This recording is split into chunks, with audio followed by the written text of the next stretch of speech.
Neo Cash Carey. And if you don't know who Neo Cash Carey is, he is the head of the Federal Reserve Bank of Minneapolis, and he is probably the most dovish of the central bankers, which is really saying a lot considering his competition. In fact, he's got the perfect name, right, for a real dovish Fed chairman, right? Cash Carey, right? Perfect name. In fact, if he ever became Fed chairman, let's say in a Sanders administration, right, Neo Cash Carey was the chairman of the Fed, right? You would need a wheelbarrow to carry around all that cash that would be created by Neil Cash Carey. But the reason I want to talk about Mr. Cash Carey today is because he made some comments I thought were very ironic about wealth inequality. And he basically, in his speech, he said, look, this is normally the purview of fiscal policy, right?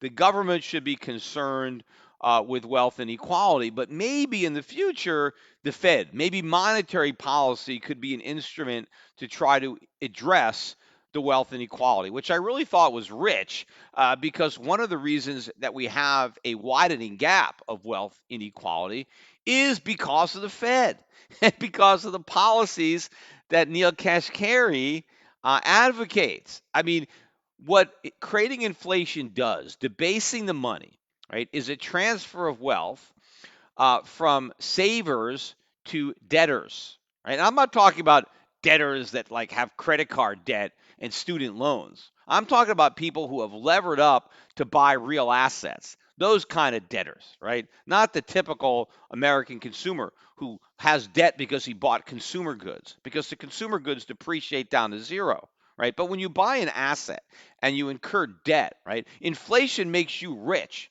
because it wipes out the value of the money you borrowed, and now you're left with the real asset that you purchased.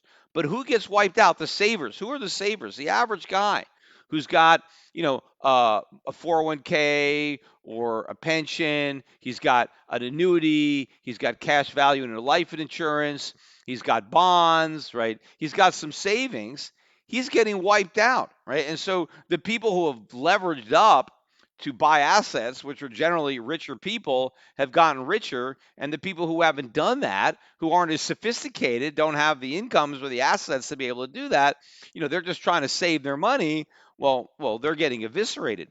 But also, what the Fed's policy does is it transfers wealth from wage earners to speculators, right? Because the wage earners are seeing the value of their incomes, their wages, right, being diminished because of the monetary policy of the Fed.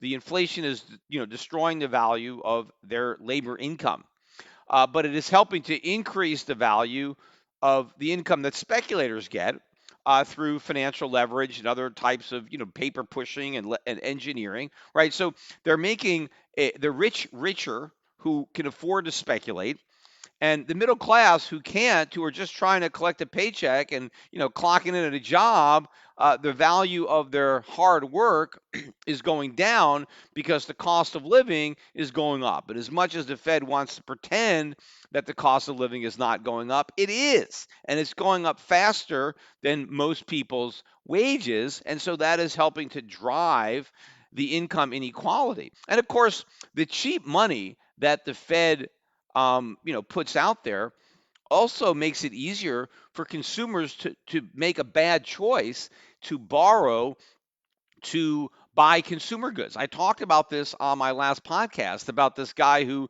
purchased 4 new cars in 2 years. Like, if it wasn't for the Fed, he'd still be driving his used car and he would be better off had he done that. But because of the Fed, he's able to make foolish decisions that help keep him poorer. Because when you borrow money to buy a car, that makes you poorer. You've bought a depreciating asset and now you're paying interest and you've incurred liability. You incurred debt. A point that I meant to make on my last podcast, back before the Fed screwed up money, right? When you actually got paid a decent amount of interest on your savings, right? When people saved up to buy a new car, when they didn't just buy a new car and borrow the money, right? When they saved their money to buy a new car, right? They drove a used car, right? Until they can afford to buy a nice new car. And so they would save their money. But when you save up to buy something, it reduces the cost of what you're buying because you earn interest on the money while you're saving it. And under a normal free market that reduces prices, right? Not only are you earning interest on your savings, but prices are coming down. And so if it takes a few years to save up to buy something, whether it's a car or anything else, it's not only cheaper because you have the interest that you can now use on your savings to help offset the purchase, but the prices come down because the economy has become more efficient and costs have come down. But when you go out and take on debt to buy a car, the car costs a lot more money because not only do you have to pay the cost of the car, but you have to pay the interest on the money you borrowed to buy the car. So the actual cost of that purchase is much higher. So by encouraging consumers to take on debt through cheap money, Neil Kashkari and his pals are helping to undermine the net worths of average Americans. And so when you're looking about wealth inequality, that's what you're comparing. You're comparing financial net worths, right? So if you have a bunch of people taking on a bunch of debt, that is loading up the liability side of their balance sheet, and they don't have any real assets. So I think it's really ridiculous for the Fed. I mean, this is about the pot calling the kettle black. The Fed saying they're going to do something about income inequality when they're the reasons that we have more income inequality than would normally be the case. Now, of course, the normal level of income inequality is a positive thing. I mean, you never want income equality. How are you going to get income equality in a socialist country where everybody is broke?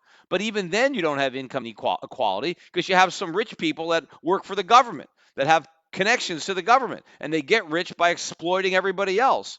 You want to have a society where you have income inequality because you want to reward success. You want people who come up with a better mousetrap, right? Who build a better mousetrap, who cure diseases, who come up with solutions to our problems, who make our lives better by inventing and innovating, right? Who create businesses, who provide employment opportunities for other people. We want these people to get rich, right? I mean, I said, do you want somebody to cure cancer? You better hope somebody gets rich curing cancer because the only way someone's going to cure cancer is if they can get rich doing it.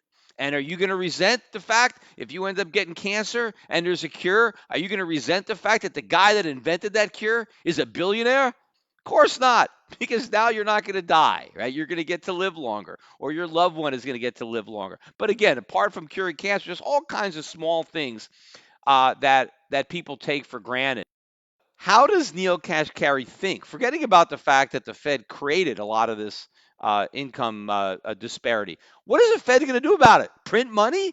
That's all they could do. They could print money. How does that do anything? Destroy the value of people's savings? How is that going to address income inequality? The Fed has absolutely no tools. The only thing the Fed could do to help with income inequality is to reverse everything it's been doing, right? Let interest rates go up. Let the bubble pop, right? Let stock prices come down. Let real estate prices come down. Let's have a real recession so we can have a real recovery that actually benefits the middle class and the poor, not this phony bubble that benefits the speculators who are, getting rich off of the Fed's cash cow. But of course, that's not going to happen, right? And I have no idea what Kashkari thinks he's going to do without fiscal policy. In fact, the only thing that he could do if he thinks is, hey, we can run bigger deficits or we can print more money to enable the government to run even bigger deficits so they can, give money to the poor to supposedly make them less poor. But of course, if we do that, then we're going to destroy the value of the money and the poor will be even poorer because even though they'll have more money, they'll have a lower standard of living.